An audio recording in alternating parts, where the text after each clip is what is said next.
tutte perdute. Se avessi avuto il potere di un dio, avrei sprofondato il mare nella terra, prima che si ingoiasse il Belvedere con il suo carico di umani. Calma, non aver più paura. Dì al tuo cuore pietoso che non è stato fatto nessun male. Oh, giorno di dolore. Nessun male. Nulla ho fatto se non per il tuo bene, per te, unica mia, per te, mia figlia, che non conosci chi sei né di dove io venga, né che io sono molto più di Prospero, padrone di questa poverissima grotta, e tuo non meno misero padre. Non ho mai pensato a conoscere di più. È tempo invece che tu sappia di più. La tua mano mi aiuti a deporre questo mantello di magia.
Arte. Ascolta ora la fine della nostra Odissea. Arrivammo a quest'isola e io qui sono stato il tuo maestro di scuola. Hai imparato più di altre principesse, le quali hanno più tempo per le ore frivole, ma precettori meno affettuosi.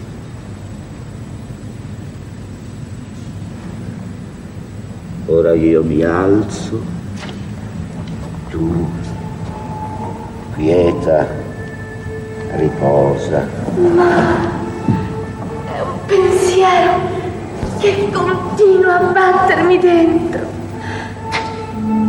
Perché avete sollevato il mare? Sappi anche questo. Per uno strano caso, la fortuna generosa, ora mia amata signora, ha portato su questa stessa spiaggia i miei nemici e con la mia scienza del futuro scopro che il mio zenit dipende da una stella di buon auspicio, la cui influenza non devo ignorare, ma invece afferrare subito, perché altrimenti le mie fortune declineranno per sempre. Ma ora domandare più, stai avanzando nel sonno, è un sonno buono, lasciati andare, so che non hai scelta. Avanti, mio servo, vieni avanti, eccomi, sono pronto ora, qui vicino, mio Ariel, vieni!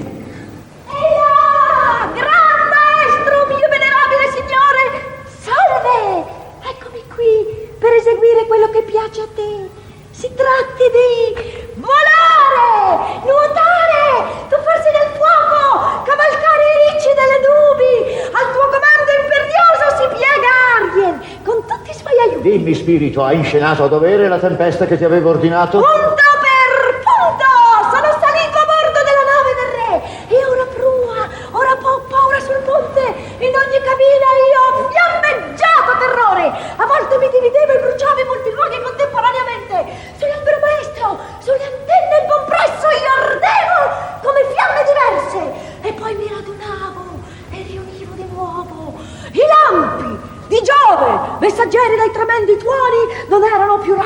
luce, di come veloci i più della vista. Il fuoco, gli scoppi di sulfurio fragore sembravano assediare il possente Nettuno e far tremare le sue onde superbe. Proprio così, e scuotere il suo terribile tridente. Ervidamente, mio frode spirito, e chi in questo finimondo fu tanto saldo, tanto costante da non farsi infettare la ragione? Non c'era anima che non fosse presa dalla mattana e non facesse scene di tragedia. Tutti, tranne i marinai, si gettarono nel pelago schiumante e abbandonarono il vascello che ardeva tutto delle mie fiamme. L'infante del re Ferdinando, con i capelli di erano stecchi, non capelli, fu il primo a saltare gridando l'inferno è vuoto e tutti i diavoli sono fuori. È bravo il mio spirito, ma non eravate vicini alla riva? Attaccati, padrone. Ed i abiti sono davvero salvi tutti? Nemmeno un capello si è perduto e sugli abiti che li tenevano a galla non c'è nemmeno una macchia. Sono più nuovi di prima. Come mi aveva ordinato, li ho sparpagliati in gruppetti per tutta l'isola. Il figlio del re l'ho sbarcato da solo e l'ho lasciato a rinfrescare l'aria coi suoi sospiri in un angolo remoto dove se ne sta seduto con le braccia conserte malinconicamente. Così. E la nave del re, i marinai, dove li hai sistemati? Il resto della flotta?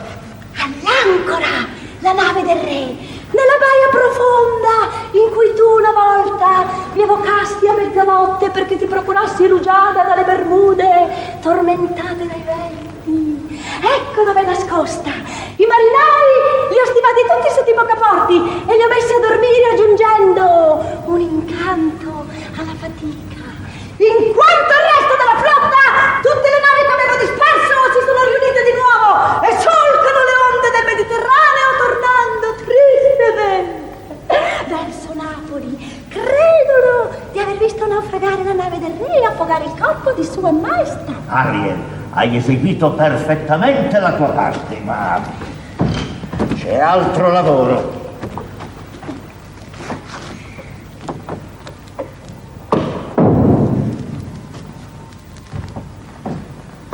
Che ore sono? Metà del giorno è già passato. Di 2 clessidri almeno. Il tempo da adesso alle 6 deve essere speso da entrambi nel modo più proficuo. Ancora lavoro? Dal momento che mi assegni altre fatiche, lascia che ti ricordi ciò che mi hai promesso e che tu non hai eseguito affatto. Come fai capricci? Cosa pretendi? Via via,